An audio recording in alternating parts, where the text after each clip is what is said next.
안녕하십니까. 지난주에 이어서 6장 계속해서 하도록 하겠습니다. 지난번 시간에 G단백질에 대한 말씀을 드린 바가 있죠.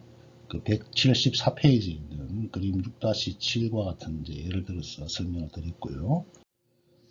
그 G단백질의 발견을 한 공로로 이분들이 노벨상을 받았다는 것까지 말씀을 드렸습니다.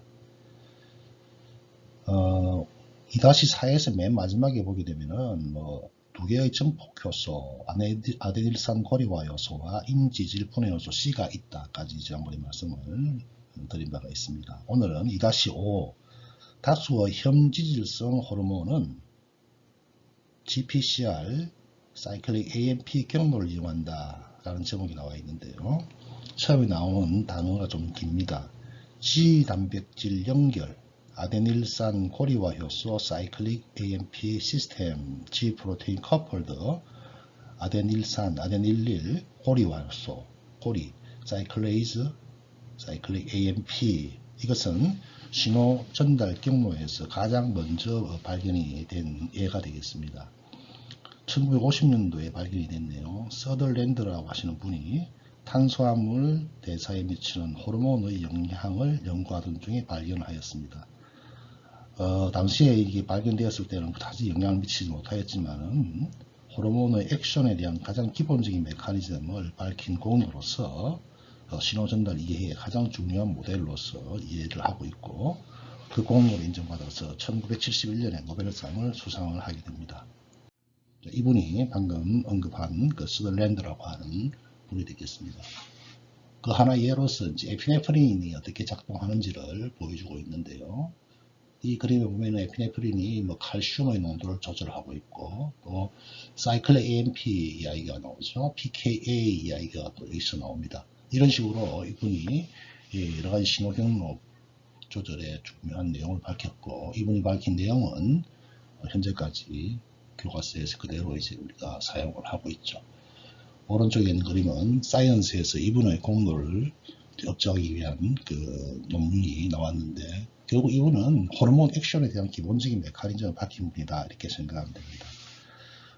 교과서 175페이지 왼쪽 맨 아래 G단백질 연결 아데닐산 고리화 요소 사이클릭 AMP 체계는 수많은 단백질성 호르몬에 대한 신호 전달 체계입니다. 단백질성 호르몬이니까 외부에서 리간드로 작동을 하겠죠. 이 체계에서 아데닐산 고리화 효소는 정폭 효소로 작동을 합니다. 그럼 정폭 효소로 작동하여서 뭘 하느냐? ATP를 사이클릭 AMP라고 하는 걸로 전환시킵니다. 이 사이클릭 AMP는 2차 전령 인자로서 작동을 하게 되겠고 사이클릭 AMP는 신호전달 경로 내에 있는 여타의 단백질을 인산화시키는 프로테인 카이네이즈 A, 지난번에 언급했던 카이네이즈입니다. 이것을 활성화시킵니다. 그에 대한 예가 6-8 G단백질 연결 신호 전달에서 A에 해당하는 그림입니다. 자, 이 그림을 봐주기 바랍니다. 자, 거기 보니까 어떤 종류의 신호 분자가 와서 GPCR의 부분에 와서 작동을 합니다. GPCR은 3개의 유닛으로 구성된 G단백질과 연결되어 있다 그랬죠. 이러한 리간드가 결합하는 신호가 G단백질을 매개하여서 아데닐산 고리화 요소를 활성화시키는 것을 거기서 보여주고 있습니다. 이것이 정폭 효소라 그랬어요. 정폭 효소라 그랬어요. 자, 이것은 하는 역할은 사이클릭 AMP를 만들어냅니다. ATP를 사용하였어요. 이 사이클릭 AMP는 뭘 하죠? 프로테인 카이네이즈 A를 활성화시킨다고 그랬어요. 이것이 다시 이제 다수의 표적 단백질을 인산화시키고 이로 하여금 궁극적으로 세포의 응답이 일어나게 하는데 화살표가 가면 갈수록 많아지고 이것이 이제 정폭 시스템으로 작동한다는 것을 의미를 합니다. 다시 교과서 175페이지 2-6으로 갑니다. G단백질 연결 수용체는 지질 유래의 2차 전령을 또 이용하네요. 일부 G단백질 연결 수용체는 또 다른 정폭 효소네요. 인지질 분해 요소입니다. 포스포, 지질, 리파제가 되겠고요. 분해 요소니까 포스포리파제, 그 중에서 C 타입이 되겠습니다. 포스포리파제 C라고 하는 것과 연결이 되는데요. 여기에 해당한 것이 이 오른쪽에 있는 그림입니다. 자, 이 그림을 먼저 한번 봐주기 바랍니다. 자, 여기 보니까 역시 마찬가지로 수용체가 이제 어디 일간과 결합을 하겠죠. 그러면 G 단백질이 왼쪽에 있는 경우에는 G 단백질이 아데닐산 고리화 효소를 만들어서 2차 전염계로 사이클 AMP를 만드는 거라면은 B에 있는 그림은 G 단백질이 PLC라고 하는 방금 말씀드린 포스포리파제 C를 활성화시킵니다. 자, 그럼 포스포리파제 C라고 하는 것은 어떤 역할을 하느냐? 막을 구성하고 있는 막에 있는 인지질을 두 가지로 분해를 시킵니다. 이 두 가지 분해시키는 것이 지난번 시간에 언급한 DAG, 다이아실 글리세롤이었고, 또 DAG를 만들어내면서 포스포 이노시톨 트리포스페이트 IP3라고 하는 것을 생산해냅니다. 그러면은 DAG라고 하는 것은 4번과 연결됩니다. 이거는 단백질 카이네이즈 C를 인산화시켰어요. 표적 단백질을 인산화시키게 됩니다. 인산화시키게 돼요. 그러면은 이 표적 단백질 인산화가 어떤 역할을 하느냐? 칼슘을 세포 외로 유출시키네요. 그래서 칼슘의 수준을 조절하는 역할을 하게 되는데, 이와 동시에 막 인지질에서 분해되었던 이노시톨 트리포스페이트 IP3는 어떤 역할을 하죠? 자, 칼슘이 세포 내에서 저장될 장소가 소포체라고 말씀을 드린 바가 있어요. 칼슘 안에 저장되어 있는, 소포체 안에 저장되어 있는 칼슘을 밖으로 이렇게 빼냅니다. 즉, 세포질로 빼내게 되는 거죠. 그렇게 되면은 칼슘이 세포 내의 농도가 높아지겠죠. 물론 칼슘의 농도는 지난번 시간에 이야기했듯이 세포 외에서 세포 내역으로 들어올 수도 있어요. 그래서 이거는 이제 PLC라고 하는 것에 의해서 작동되는 칼슘을 보여줍니다. 그럼 칼슘의 양이 증가되면은 그 칼슘에 의해서 여러 가지 신호가 유발된다는 것을 이 그림에서 보여주고 있습니다. 교과서로 다시 정리합니다. 두 번째 줄에 신호분자가 G 단백질 연결 수용체 경로를 활성화시킨다. 그러면은 뭐가 PLC가 뭘 사용해서 막에 있는 인지질을 사용하여서 두 개의 2차 전령 분자 뭐였죠? 다이아실 글리세롤과 IP3, 이노시톨 트리포스페이트로 만들어냅니다. 그 중에서 다이아실 글리세롤은 어떤 역할을 하죠? 단백질 카이네이즈, 프로테인 카이네이즈 C와 상호작용하여서 활성화시키네요. 자, 이거는 칼슘에 의해서 활성화되는 효소로서 세포막의 세포질 척에 결합해 있는데 세포질에 존재하는 여타의 기질 단백질을 또 인산화시켜주네요. 이노시톨 트리포스페이트 IP3는 수용성의 전령 분자로서 세포질로 들어가게 되겠고, 우리가 좀 전에 그림에서 봤듯이 소포체에 있는 칼슘을 이제 채널을 열게 함으로 해서 세포질로 칼슘을 방출시키게 되고, 칼슘은 여러분들이 이미 알다시피 그 자체로서도 세포 내에서 다양한 역할을 하고 있죠. 그것을 활성화시키는 과정을 지금 방금 이야기를 했습니다. 그 다음 2-7로 갑니다. 수용체 효소 이야기가 나오네요. 수용체 효소는 단백질 인산화 효소나 혹은 구아닐산 고리화 효소의 활성을 가진다 이렇게 되어 있네요. 수용체가 효소 역할을 하는, 그래서 수용체 효소 리셉터 엔자임은 두 가지 부위를 가지고 있다. 이건 우리가 6-3의 그림에서 이미 제가 설명한 바가 있어요. 그래서 세포 바깥쪽의 수용체 부분과 세포질 부위의 효소, 이것을 이제 우리가 수용체 효소 이렇게 하죠. 어떤 경우에는 수용체 부위와 효소 부위가 같은 한 분자의 단백질로 구성이 되어 있는 경우도 있고, 이것이 각각 다른 단백질로 동이 하나의 역할을 할 수도 있네요. 자, 리간들은 수용체에 결합하여서 효소를 활성화시키고요. 수용체 효소에서 효소는 타이로신이라고 하는 아미노산이죠. 타이로신 인산화 효소. 그러니까 이 효소는 아미노산 타이로신만 표적으로 해서 타이로신의 인산화를 시키는 거예요. 타이로신이라고 하는 아미노산은 단백질을 구성하고 있는 인산화에 중요한 역할을 하고 있는 아미노산입니다. 그래서 타이로신 인산화 효소이거나 사이클릭 AMP가 아니고 사이클릭 GMP네요. 사이클릭 GMP니까 GTP가 되겠죠. 이것을 사이클릭 GMP로 전환하는 정폭 효소군 구아닐산 고리화 효소, 아까 우리가 6-8에서는 아데닐산 고리화 요소였죠. GTP, 사이클릭 GMP니까 사이클릭 GMP에는 당연히 구아닐산 고리화 요소가 함유하겠죠. 이것과 같은 단백질 인산화 효소입니다. 이와 같이 수용체가 효소와 연결되어 있기 때문에 지금은 이들을 촉매 수용체 이렇게 부르고 있고요. 그 다음에 수용체 효소의 리간드에는 인슐린과 같은 호르몬을 포함하여서 수많은 성장인자 그리고 사이토카인들이 함유하고 있고, 인슐린 수용체 단백질은 고유의 타이로신 인산화 활성을 가지고 있네요. 반면 대부분의 사이토카인 수용체 단백질은 고유의 효소 활성은 없고요. 대신에 사이토카인이 결합을 하게 되면 야누스족, 야누스 패밀리 타이로신 카이네이즈, 이 우리가 줄여서 잭 이렇게 표현합니다. 이 야누스라고 하는 것은 로마 신화에 나오는 문의 수호신이라고 하는 뜻을 가지고 있는데, 두 가지 얼굴을 가진, 즉 이중적인 의미로서 사용이 됩니다. 잭이라고 하는 것이고요. 이건 비수용체 타이로신 인산화 효소입니다. 스택 이렇게 이야기하고, 이것을 세포질 효소를 활성화시키는 역할을 하네요. 다음 페이지 보도록 하겠습니다. 2-8은 이제 인테그린 수용체 이야기가 나오네요. 인테그린 수용체. 자, 인테그린은 막에서 뻗어나온 단백질로서 여러가지 역할을 하네요. 혈액응고, 상처의 재생, 면역 반응에서의 세포 접착, 그리고 인지하는 것, 그리고 세포 운동 이런 것들을 내기한다 이렇게 되어 있네요. 세포막의 바깥쪽에는 인테그린 수용체가 있어서 세포 외부 기질과 결합을 하거나 항체나 혈액응고에 관여하는 분자들과 결합을 한다. 세포 안쪽으로는 인테그린이 앵크 프로테인, 닷 단백질을 통하여서 세포 골격에 연결되어 있다. 6-3C 그림을 참고해 주기 바랍니다. 그럼 수용체에 결합하는 리간들은 인테그린으로 하여금 세포 내부의 효소를 활성화시키게 하거나 또는 세포 골격 자체를 변화를 시키네요. 자, 인테그린의 중요성은 여러가지 또 질환과 연관되어 있습니다. 유전성 질환이고요. 단백질이니까.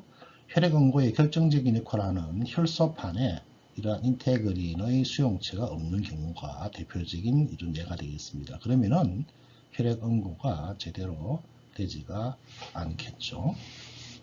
6-10에서는 이런 기본적인 과정들을 보여주고 있는데, 이런 기본적인 과정들을 보기 전에 방금 우리가 앞에 페이지에서 언급했던 그 타이로신 수용체 그림 6-9를 잠시 정리를 하도록 하겠습니다. 자, 이 6-9는 타이로신 인산화 요소가 작동하는 모습을 보여주고 있네요. 자, 타이로신 인산화 요소, 자, 수용체 결합했어요. 활성화되고 인산화된 단백질을 보여주는 거. 이거는 앞에 설명했던 것들과 중복되는 내용이고요. 6-10 지금 이제 교과서에서 설명하고자 하는 6-10의 그림입니다. 네 가지 그룹으로 나눌 수 있네요. 세포 응답에 조절하는 단백질 네 가지로 나눌 수 있다. 1번 물질 대사에 관여하는 효소이거나 혹은 근수축과 세포 골격 운동에 관여하는 단백질이거나 혹은 유전자 활성이나 단백질 합성에 조절하는 데 관여하는 단백질이거나 아니면은 막수송 또는 수용체에 관여하는 단백질, 이렇게 크게 네 가지의 그룹으로 나눌 수 있다는 것을 이 그림에서 보여주고 있습니다. 자, 이 그림을 한번 봅니다. 신호전달 요약도입니다. 지금까지 배웠던 것들을 이렇게 다 같이 보여주고 있습니다. 맨 오른쪽에 보니까 신호분자가 이제 이온을 유출을 조절하는 것이고, 가운데는 보니까 G단백질 활성화, 정폭 효소, 또 우리가 좀 전에 배웠던 타이로신 세포 골격에 관여하는 인테그린이 되겠죠. 자, 이런 것들이 작동하는 상호작용을 보여주고 있습니다. 이온 같은 경우에는 세포 내 이온의 그 유입에 따라서 이온 농도의 변화에 따라서 플러스가 많이 들어오게 되면은 플러스 전기가 올라감으로 해서 전기 신호로서 작동을 하겠죠. 이런 것들이 칼슘 방출을 유발하기도 하고, 또 물리적인 작동이기 때문에 빨간 선으로 그어놓은 단백질의 변형을 유도하기도 합니다. 그 다음에 G단백질이나 정폭효소 활성, 이런 것들은 사이클 AMP나 사이클 GMP와 같은 2차 전력 분자를 만들어내서 이것이 단백질 인산화에 관여하는 것이었고요. 그 다음에 타이로신 인산화 효소의 활성화는 단백질 변형, 세포 골격의 변형과 연관되어서 단백질 변형을 유발시킴으로 해서 아래와 같은 다양한 그 변화를 유발하는 시스템을 조절하고 있다는 것을 보여주고 그림입니다. 다음은 177페이지 3. 독특한 신호 분자. 이 분야도 굉장히 중요한 내용입니다. 이 분야로 넘어가도록 하겠습니다. 2절에서 소개하는 것은 일반적이지 않은 특수한 신호 분자들입니다. 자, 여기서는요, 칼슘 이온 중에서 칼슘, 그 다음에 기체가 있는 기체가 신호 분자로서 작동한다. 이 굉장히 이 기체가 신호 분자로서 작동한다는 것은 초기에는 굉장히 받아들이기 어려운 상황이었어요. 왜냐하면 기체는 날아가 버리잖아요. 그죠? 그렇지만 이제 최근 들어서 이 기체들은 굉장히 중요한 신호 분자로서 역할을 하더라는 것은 당연하게 알려진 것이고요. 그리고 일종의 지질에서 유래한 전령, 이것도 우리의 그 인체 질환과 굉장히 연관성이 있는 내용들입니다. 먼저 칼슘을 보도록 하겠습니다. 칼슘 이온은 이온성 전령으로 가장 우리가 많이 언급이 되고 있는 것이고요. 6-11 지금 보고 있는 이 그림입니다. 자, 이 그림을 먼저 볼게요. 칼슘 이온이니까 당연히 채널을 통해서 들어오겠죠. 지금 이거는 외부에서 들어오는 이야기, 외부에서 들어오는 칼슘 이야기고, 또 칼슘 어디서 조절된다 그랬죠? 소포체에서 저장된 것들에 의해서 조절될 수 있죠. 그죠? 여튼 간에 어떤 종류의 신호, 이게 전기 신호일 수도 있고, 화학 신호일 수도 있어요. 그죠? 우리 앞에서 배웠던 내용들. 그래서 칼슘 농도가 증가되게 되면 이 칼슘이 또 특별한 종류의 단백질에 결합을 함으로 해서 이런 다양한 활동을 나타낸다는 것을 보여주고 있는 그림입니다.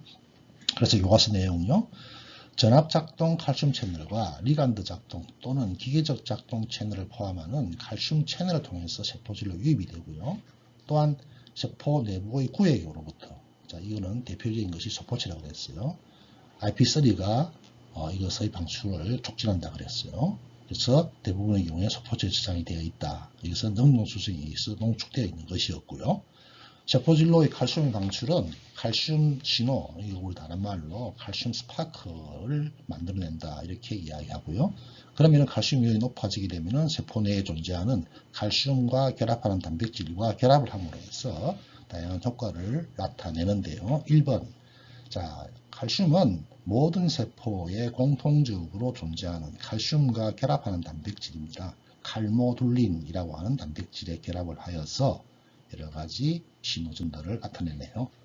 그 다음에 칼슘은 다른 조절 단백질과 결합하여서 수축운동, 미세소금과 같은 골격 단백질의 변화를 유발시키고요.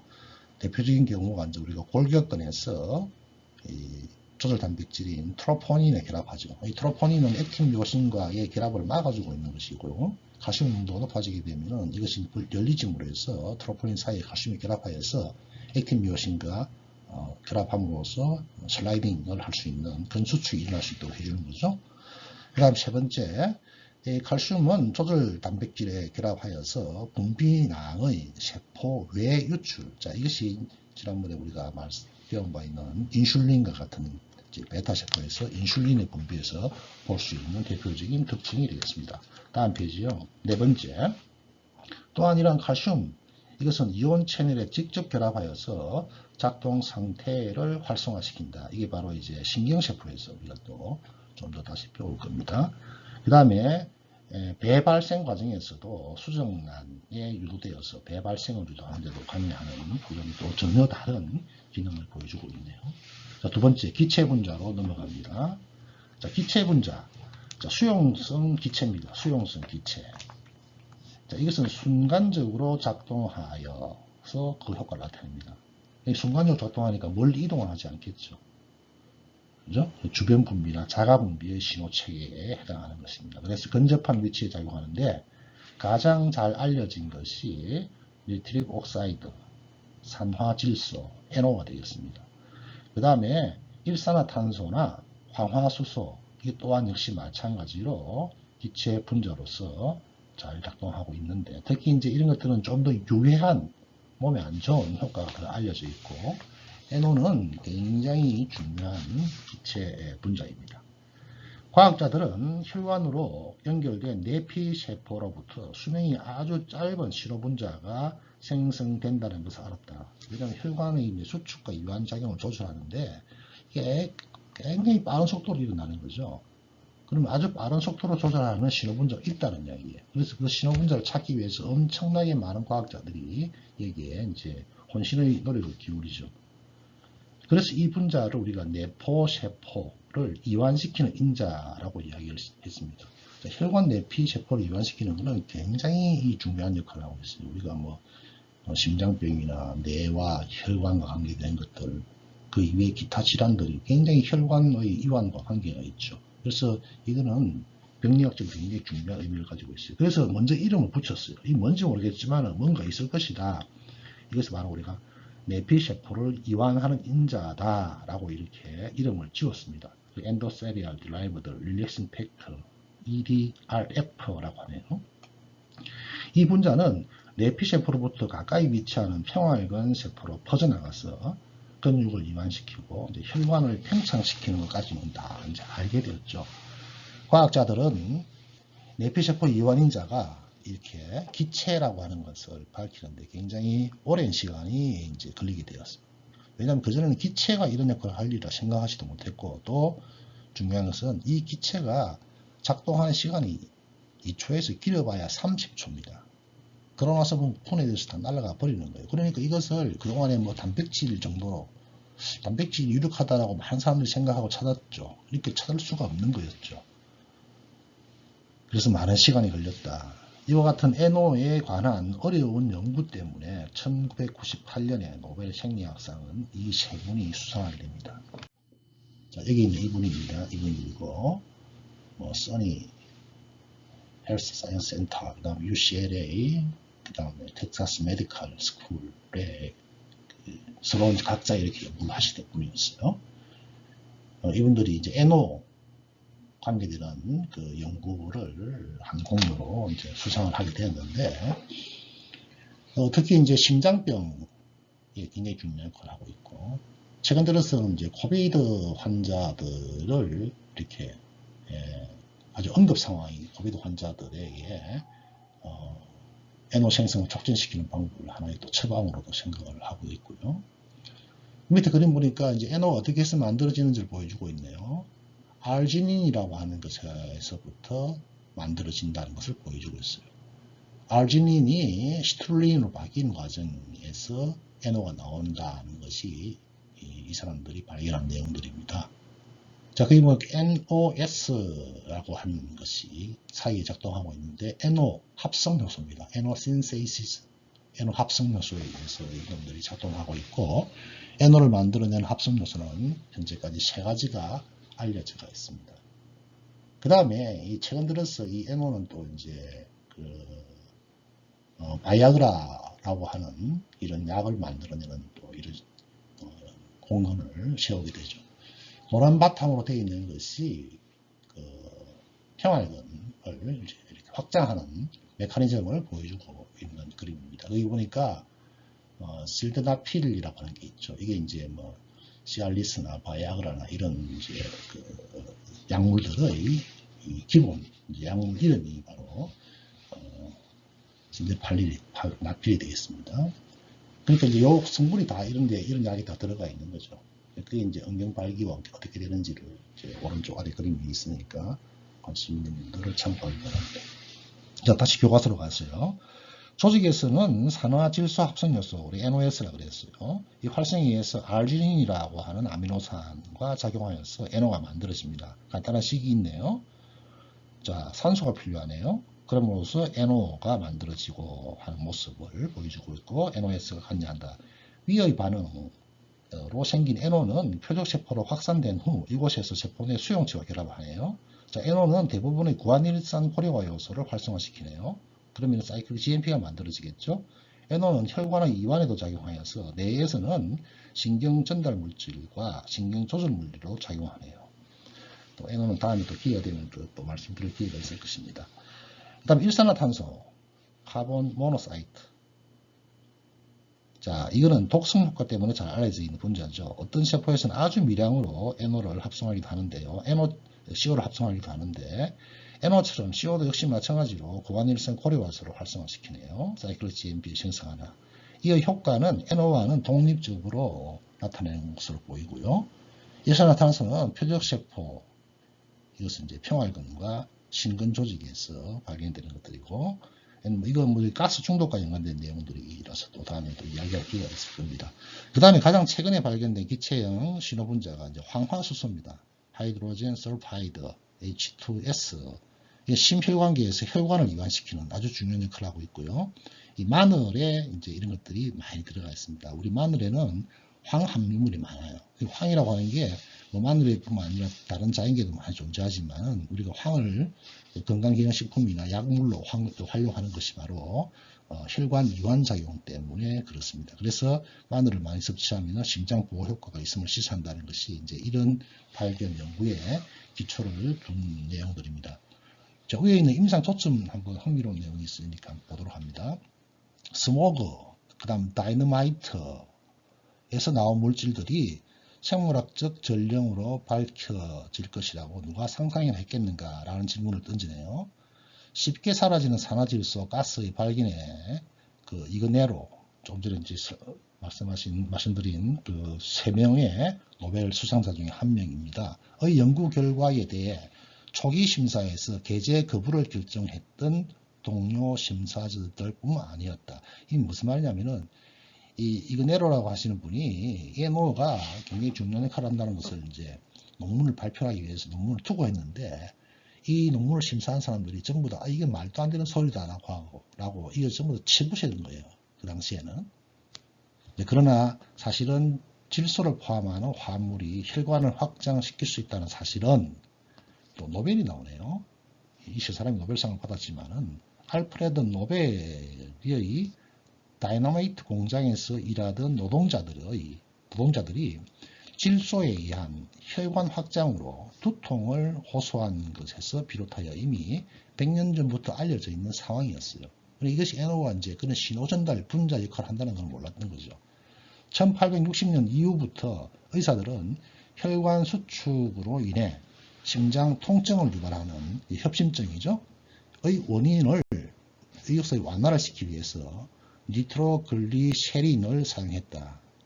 그리고 오늘날 일부 심장병 환자들은 이것을 이제 가지고 다니죠. 아주 조그만 알약입니다. 그래서 몸에 이상이 오게 되면 혀 밑에다 딱 넣는 순간 이제 혈관 확장을 시켜서 심장 고통, 통증, 협심증을 억제합니다. 자, 그런데도 나이트로글리세린에서 나오는 생물학적 발생 분자인 가스는 그 생애가 매우 짧았기 때문에 좀 전에 언급한 듯이 이런 연구가 현실화되기에는 굉장히 어려웠다는 것을 이야기하고 있어요. 그래서 지금은 NO를 생산하는 이제 산화 질소 합성 효소, 아까 3가지가 있었다 그랬죠. 3가지가 있었다 그랬죠. 이제 여기에 아이노스, 이노스, N노스라고 하는 건데, 아이노스라고 하는 것은 평상시에는 안 만들어지다가 어떤 자극이 오면 만들어지는, 특히 염증성 자극과 같은 것들이 오게 되면은 NO를 만들어내는 경우가 많습니다. 그렇지만은 적절한 양의 NO는 혈관을 확장시킨다든지 여러 가지 질환의 예방에 도움이 돼요. 그렇지만은 이게 농도가 높아지게 되면은 오히려 염증을 유발하고 통증을 유발하죠.